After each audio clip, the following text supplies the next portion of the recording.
Alrighty, so today we are going to be doing the top 10 LRs for the 10th anniversary part 2 edition.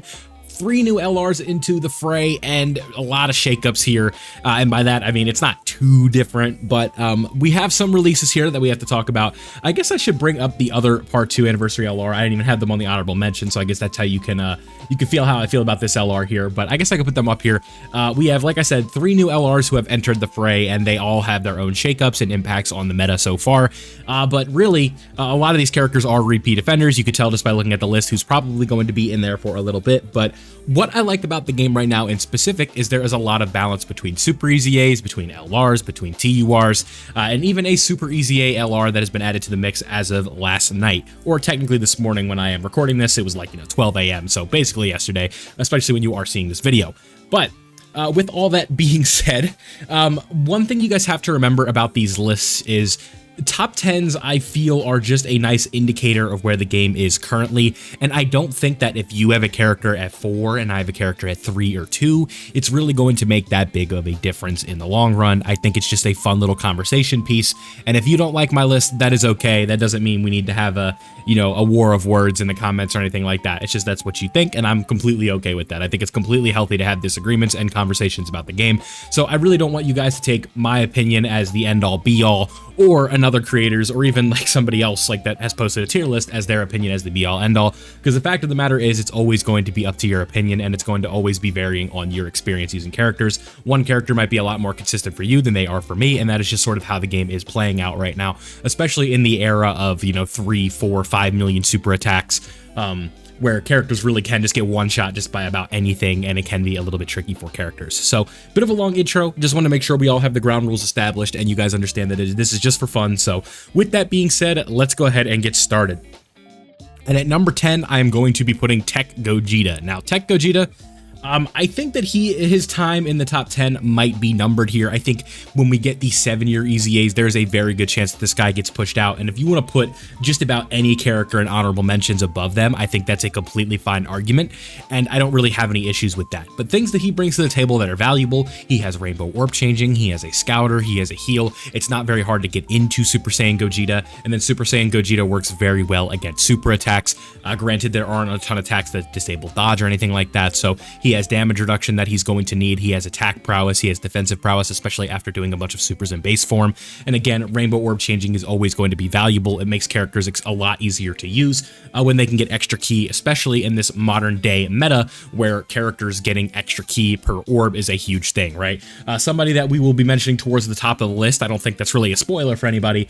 This Gogeta, I think it's 5 ki per Rainbow Orb or something like that, so imagine 4 of those, right? That's a free and easy 24 ki just with a few Rainbow Orbs, right? So that is something that you have to keep in mind, that Rainbow Orbs are extremely valuable for a lot of characters in the game. Characters like Evo Ken, there's a bunch. I can't think of them off the top of my head. I don't know why I'm blanking here. But just in general, right? Even Gogeta himself, like getting Rainbow Orbs is extremely valuable, and having that mechanic is going to be very nice, right? Like physical Gogeta Blue last year was a Rainbow Orb changer, so it was a very nice mechanic. So at number 10, I have Tech Gogeta. I think characters that you can kind of mix and match in this spot would be characters like the Super Saiyan trio. You'd have characters like Evolution Blue Vegeta. I think Gohan fits in that spot, and I think the other Evolution Blue Vegeta really fits in well to that spot. So that is why I have him at number 10. The base form is a little bit too suspect for me right now, but transformed, he's obviously very good, but that is kind of where I have it at the moment. So let's go ahead and move on to number 9, and unfortunately, I hate to do this, but it's going to be Super Saiyan 2 Gohan. Now, Super Saiyan 2 Gohan, I wish I could put higher. I want to put higher, but I just feel like with my experience using him, it's just not there. His tanking is okay, but it's not where I want it to be, and that is something that I value a lot with characters. I think when it comes to damage right now, Super Saiyan 2 Gohan has one extremely hard-hitting attack, especially after the intro buff wears off, and that active skill obviously hits like a Mack truck as well. But again, defensively, things are going to be a little bit tricky for this guy, especially if you don't have team protection abilities up. I think his damage reduction should have been a little bit higher than 20%, so he could have been a little bit better defensively out the get-go, but I think that is okay. I think being better than Tech Gogeta is the sign of a very good Dokkan character, and I don't really have any issues with this guy aside from his defensive prowess just not being enough. What I would have liked, I think, in specific about this guy, what could have made him a lot better is if he just had a guaranteed, like after the intro buffs wore off, he would still have an additional super, and maybe like attacks are guaranteed crits or something like that. I think that would have been very helpful for him. Especially like just like innately, like every attack that he does is just a crit for this guy. I think that would have been extremely busted and very helpful for a character that really can get like fully built up with nice support and stuff like that, around hovering around the 50-60 million attack stat range, doing 2 supers and stuff like that after the intro buff wears off. If we're talking with the intro buff, you know, we're talking 3 supers, 4 supers, 5 supers, doing a ton of damage, right? And that's very helpful. But the issue is I just feel like almost every character above him on this list, aside from maybe 1, I think, or 2, are going to be doing like a lot of damage. Maybe not on the level of Gohan, but again, as someone who prioritizes a more defensive playstyle, somebody who wants to have the ability to stay alive, so that way we can set up other characters to do the damage. If you can't reliably handle supers in one way or another, it's going to be very tricky, right? I think Gogeta has a very good showing of that, but it's just his base form he does not. Where Gohan, I think, is just going to be better than Gogeta for those first 4 turns, and that is something that is very important, and that's also something you're going to be seeing later on in this list. One character in specific being higher than maybe other people will have him, just based on those first couple turns where you're not built up yet. So at number 9, I have Gohan. Again, if you want to put him higher, like the fan in me as a character, I want to put this guy up here, right? Like this is where I want him. I want him here. I want him here. But the reality of it to me is that I just don't, I can't put him any higher than 9 right now. So if you want to, I shouldn't say that. Like I think 9 is a good spot, but if you want to put him at 8, you want to put him at 7, I think that's fine, but definitely not top 5 for me for sure. So let's go ahead and move on to number 8. And this one is solely a character bias as well as a turn 1 bias here. And that is going to be our good friend AGL UI Goku. Now you might be saying, why is he above Gohan? To me, it's very simple. Just especially in fights like battle hardened foes and these extremely difficult red zone stages turn 1, I just have more faith in this guy. And the fact of the matter is 77% chance to dodge that builds up with each dodge is going to be pretty consistent for most players, especially considering that turn 1, it's going to be consistent. You don't have to think about it, right? Having to not have to worry about it, having a revive that is not that hard to get to, right? A character that's tanky takes a super for a lot, and all of a sudden you're at the revive condition, like you're chilling, because then if this character ends up selling on taking a normal, that like you're going to be okay, right? Because you're going to have that revive active, and then you're going to have an additional turn where you have that guaranteed dodge, right? What is something that's so valuable about a character like in Fat Boo, right? Where we talk about this character and he has the not the dodge, but he has the revive and the ghost usher. So if you want to put him in front of a super that you know is probably going to take you out, you put Boo there, you get the revive, and then you use the usher to take those attacks away the next time you see him. UI Goku is a very similar effect where you get that revive and then you get another turn of guaranteed dodge. If the only way I see this guy really getting completely just like bumped out of the top 10, no doubt about it, like no ifs, ands, or buts about it, is if like the meta reverts to like a red zone Broly status where the hardest fight in the game is literally just disabling dodge for the whole fight. Because we've seen this in the past, right? Where Goku and Frieza have a phase that disables dodge, but we have a UI, like a tech UI domain that comes in and you're good to go, right? It's going to be able to protect you, and potentially with the revival, you can get past one phase of dodge disabling. So one phase of it is not like the kiss of death, but if it's like Red Zone Broly where the whole fight disables dodge and there's no way to get around that, then you could potentially be in trouble. So at number 8, I have AGL UI, still doing fine damage with the crits and the additional supers, as well as having very reliable dodge. He can throw runs, but I think overall this is a very high risk, high reward character, and I really do like the high reward for me tends to pay off a lot more than the risk does in the case of Goku, or the pros outweigh the cons in using this character. So if you want to put him a little bit lower, that's fine. Again, I'm a bit of a UI slurper, so 8 might be a little high, but I think I like that spot. So at number 8, I have UI Goku. Let's go ahead and move on to number 7, and that is going to be our good friend Janemba. Now, Janemba, this is a character who is rock solid. He is consistent, right? He is on some very good categories that need the I shouldn't say need the help, but he really helps out teams that are like in the need of the assistance, and is like, he just fits in and is a like just really steady character, right? What does this guy bring to the table? Guard, damage reduction. You build him full dodge, he's going to be dodging a lot. He has a Ki Blast nullification, which is pretty common in some of these new battle hardened formidable foe events. Like one thing that you can always tell with Janemba, if you go into a fight and the character has like a blast super, or the boss does, you're in luck, right? Because you know that this guy is just going to nullify them, right? And on top of that, this guy is just a solid tank. And on top of that, he also has a very overpowered mechanic, which is going to be the ability to take away supers for a turn with his rage mode, right? Where the difficulty from this game comes, and it's kind of shifted a little bit in the 10th anniversary where these normals are starting to hit really hard. You know, you think about a character like this guy and it's like, oh my god, he can't even take normals, right? Like everybody here, I think that like my cursor's over, almost every single character on this list is capable of taking normals in their good situations. And Frieza turn 1, like even after supering and stuff like that, it could still potentially be an issue. So I'm not going to pile on Frieza. I feel like the community's doing that enough, but I just need to mention it, where Janemba is going to be fine. And being able to get rid of these supers that are especially hard hitting and making some of these really good characters look bad, Janemba is going to be a character that does not have that issue. So defensive consistency, the ability to take away supers, having a really good villain link set with big bad bosses and metamorphosis, and all these other links that work very well, fierce battle, legendary power. Like LR villains, like this is going to be one of the best link sets for characters, right? We have TURs like Gohan, the Super Easy A Gohan, the TUR Janemba. He doesn't link with this guy, but the Super Easy A Janemba, right? The Super Easy A Janemba fulfills the same role, where he links up very well with villain characters, right? Frieza characters that have big bad bosses, Cell characters that have big bad bosses, Janemba characters that have big bad bosses, right? Boo characters that have big bad bosses. Buhan, Kid Buu, all of these different characters work very well with Janemba, so that is why I think that he is somebody that's just going to work extremely well with teams, right? Transformation boost, right? Works well on the Buhan team because the mix of transformation boost, power absorption, all these different things. He is somebody that's going to fit fine in there, right? Movie bosses. We have 2 more movie bosses to talk about on this list right here. And they are, Janemba works on their team just fine. So I think 7 is a good spot for this Janemba. If you want to move him a little bit lower, a little bit higher, I don't really have any issues with that. But that is what we have for number 7. Let's go ahead and move on to number 6. Now, before I get into number 6, you might be wondering why I have Janemba over UI Goku. I'm kind of like looking back at one of my drafts for this.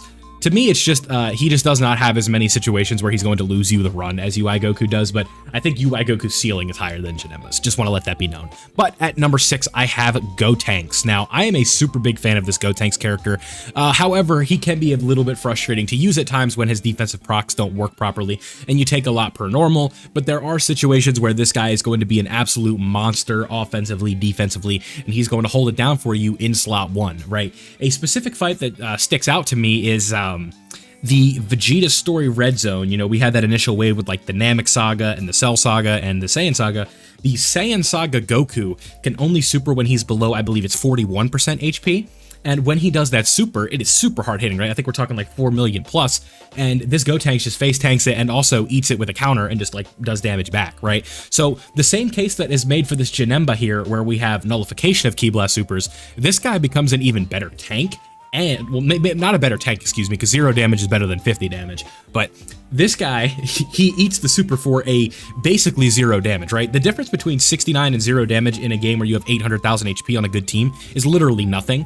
But what that makes him better is the fact that he comes back, right? It's like, okay, here's especially after supering, here's like a 7 million counter that is going to be critting for a lot. Like we could easily be getting over 10 million and stuff like that in terms of damage, where this guy's going to be doing a lot of damage. He's going to be able to counter supers. A very common Ki Blast super type is Ki Blast supers. So this guy is going to have, again, a very high risk, high reward type of system with his attacks. And if you want, you can float him on specific teams and he is going to be fine in slot 2 or slot 3. He just has a high risk, high reward slot 1 potential where you know supers are going to be Ki Blast supers.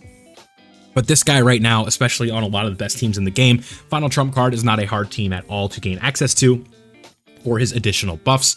Works well on his own team, being Majin Buu Saga. A pure 200 is still a good lead, despite the new 220%. But offensively, I like what this guy's doing with his active skill, the defense that he has after the active skill, the ability to counter supers, right? Ki Blast supers with tremendous power and all of that fun stuff. On top of that, doing 2 supers, lots of crits. Also very clean animations, not that that matters here, because if this was an animations tier list, guess who'd be going to 1, right?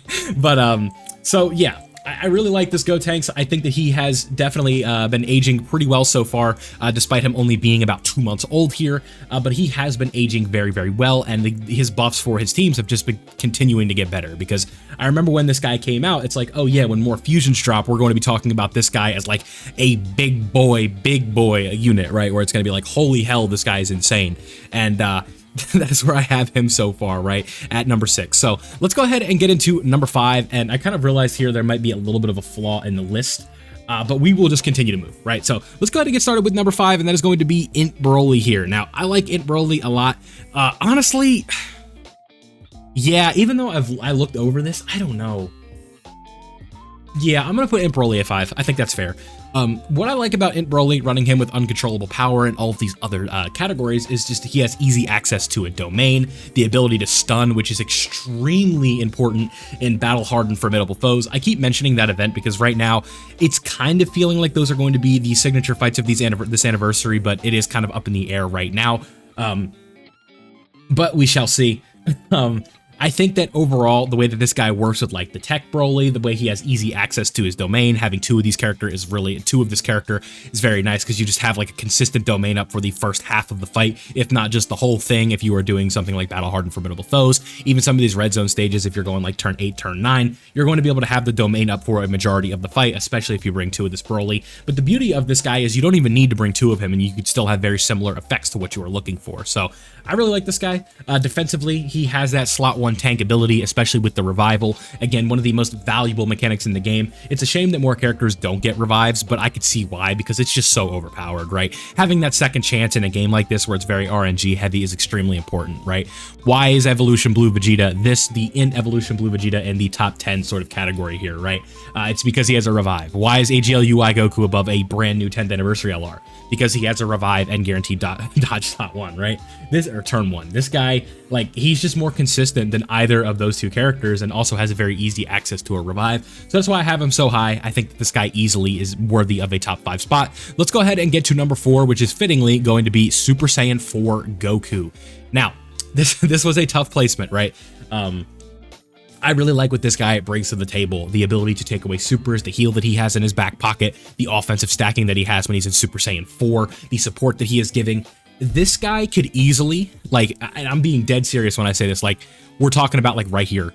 If Giant 8 Power gets the buffs that I'm thinking it could potentially get in 2025, we could be talking about something like this. I don't think he's going to be on the level of the Fusions, or maybe even Beast Gohan, but I could see him being better than Beast Gohan if Giant 8 Power takes that turn and has consistent slot 1 characters that could potentially kind of fill out that team. Because right now, Giant 8 Power is not a team, right? It's just not. You have good options, right? Gogeta 4 is going to Easy A very soon, more than likely, right? The GT Kid Goku potentially is on the verge of an Easy A very soon. That's going to help the team, right? We have potential stuff. Daima spoilers ahead, okay? I'm going to give you 5 seconds for Daima spoilers. I'm not going to say what, but there's a good chance you've already seen it because it's went viral. But 5, 4, 3, 2, 1, extra moment. Okay, so Daima spoilers, right? Super Saiyan 4 Goku, or allegedly Super Saiyan 4 Goku, you guys have seen the form at this point, I'm sure. He has made his appearance in Daima, and guess what this guy's going to be on? The way that Goku was running, he's turned into a literal sense of like a gorilla, right? That's literally like what he's behaving like one in that form, right? The way he's running, the way his physique has changed. That's sort of what they are going for, right? Like the massive forearms. He has changed. So this is very similar to what they are going for the Super Saiyan 4 design, and you can bet your bottom dollar that with him growing a tail and having the fur around his chest and looking just like Super Saiyan 4, this guy is going to be on Giant 8 Power, and there's a very good chance if Glorio and Goku Mini are any indicators, he's going to be stupid, and he's going to be a very good character. And this guy is going to be providing support. He's going to be providing damage reduction with that support, and there's a very good chance that Giant 8 Power goes from an F tier team all the way up, right? We're talking S tier, we're talking Z tier. But again, this is wishful thinking, but I think that the future for this character is very bright, and there's a lot of optimism that I have with this guy where I think he could be even potentially as high as 2. Again, I don't think he has the ceilings that the Super Fusions have, or the Z Fusions, right? I just don't think that ceiling is going to be there, but I do think that this guy has potential to be very good, especially if the Daima characters end up working out that way. We don't know what's coming yet. I'm recording this video before the episode after Super Saiyan 4, quote unquote, has been leaked, or has aired, excuse me. So we'll have to see if there's going to be any fusions, if Vegeta's going to get it. But right now, it's looking like Giant Ape Power is going to be getting buffs heading into throughout 2025. So I think this character could look a whole lot better very soon. But talking specifically about the character, the support, the ability to take away supers when transforming into Super Saiyan 4, the decent damage that the Giant Ape form has, right? The ability to dodge, especially this guy's dodging for me in Super Saiyan 3 form is extremely consistent. So I've been very happy with how that has worked out so far. But with that being said, I think 4 is fitting for this character. Let's go ahead and move on to number 3. At number 3, I have Tech Broly. Tech Broly, like, I was just thinking about this earlier today, like when I was doing my daily routine and stuff before recording. Like, where are we gonna rank Broly historically amongst like some of the most well-designed units in the history of the game? Like, this character, I don't want to say his design is perfect, but like, just thinking about how like we have inconsistencies with some of these 10-year anniversary LRs, I just don't know. Where are we going to put this guy, right? Like, this guy was cooked up with so much attention to detail, so much care, right? Like, this guy all of a sudden is just, he's like aging like a fine wine. I think this character is so well designed. And it's the fact that not only does he give support in that first turn, he has 90% damage reduction, so he's not taking any damage. He has guard, and then when you transform with him, he still has a decent amount of damage reduction on top of that guard, giving an AoE where you can get an action break, and he's also just holding it down for you. He's stacking attack. He's getting stronger as the fight goes on offensively while losing some of that defensive prowess, but he has that initial defensive prowess to set up some of the other characters on this list. I think the biggest flaw with the 10th anniversary fusions here, we can kind of group them together. It's foreshadowing, but grouping these two together, right? What is their biggest flaw? It's the fact that turn 1, they're just like, they're not that exceptional turn 1. Exceptional. Why can't I talk? They are not that exceptional turn 1, right? But with that being said, like, their ceiling is best in the game for sure. But what do we have in this scenario here, right? We have characters that can hold down slot 1 for them while they build up. This is one of them. We're about to talk about another one, right? So offensively and defensively, this guy is bringing a whole lot to the table.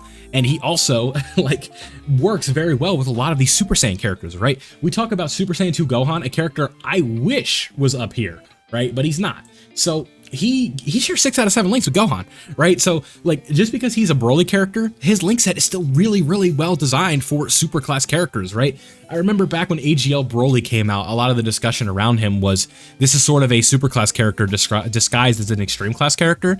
This is the same thing, but his extreme team, he's not restricted at all, and his extreme team is also one of the best in the game, right? Movie Bosses is still a crazy team. So this guy is just so well designed, and I think he's easily top 5 in the game. Where you want to put him, it doesn't really matter, but he's easily one of the best in the game, and I really like this number 3 spot for him. Let's get into number 2, and honestly, like, let me be real with y'all.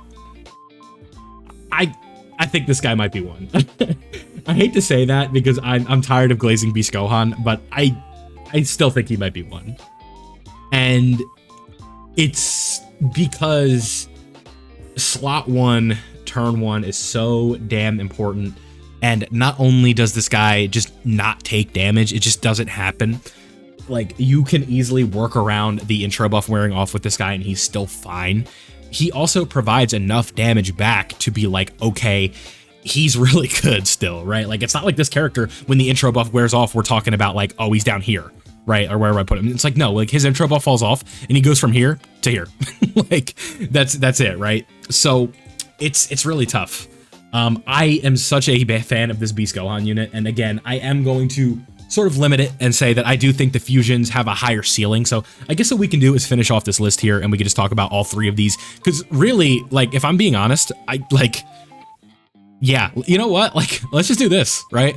Like, that's how I like it right now. Just, there is no number 2. I just think they're all tied for number 1, and that's really how I feel. Like, this is how I feel. Like, and if you don't like that, that's okay. I think, but like, what if we just do this, right? Like, something like that. That's really just how I feel right now, with the way that the game is working. So, like, as I'm talking here, right? Like, we can kind of just whoop. There we go. We don't even need the 10 spot. Come on. All right. So I'm struggling so much. Oh my God. Okay. So with 1A, 1B, and 1C, let me preface this, right? I am going to sort of rank these. I think Vegito is the best in the game right now. I think Gogeta is a strong second.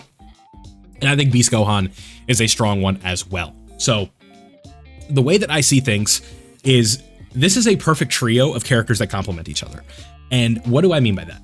I think that these characters are just inherently designed to be ran together, and you're not really supposed to be like thinking about one being better than the other because they are all providing something different. Beast Gohan is providing that ability to be the team's shield, the team to the character who's going to be able to hold down slot 1 and keep things safe, while Broly on the other side is basically the same thing, where these characters can park in slot 1 for the beginning of the fight, help these two build up and get that defense on super that they both need in those first few turns. And then when we fuse, the fun begins, right? We're talking about the absolute pinnacle of Dokkan right now, right? Where Gogeta is providing support on his active skill. Vegito is enabling the taunt after you've done the active skill with Gogeta.